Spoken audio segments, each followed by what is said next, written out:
Fl-aħħar ta' din il-ġimgħa l-kumpanija Moltco b'kollaborazzjoni ma' BioArte se tkun qed tassam madwar 50,000 hand sanitizers b'xejn li ma' sanitizers jistgħu jinġabru minn kulħadd mingħajr ebda obbligazzjoni.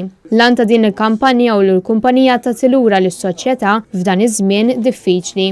NetNews kellem ma' Chief Commercial Officer ta' Moltco, David Entnigat, li spjegana l-iskop wara din il-kampanja. Aħna kontinwament bħala parti mill-Corporate Social Responsibility Initiatives li nippjanawha kull sena dejjem nħarsu biex nagħtu xi ħaġa lura lis-soċjetà.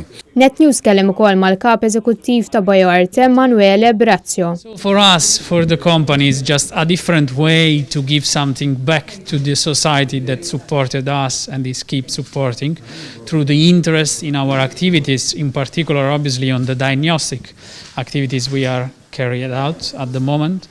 And this is a kind of a sign we want to live in the society, obviously a very small sign compared to other entities, but is a way, to give something back. Qabel din il-kampanja se tiġi mnedija sar proċess fejn ġie ċertifikat mill-awtoritajiet Maltin li l-prodott u tal-aqwa kwalità.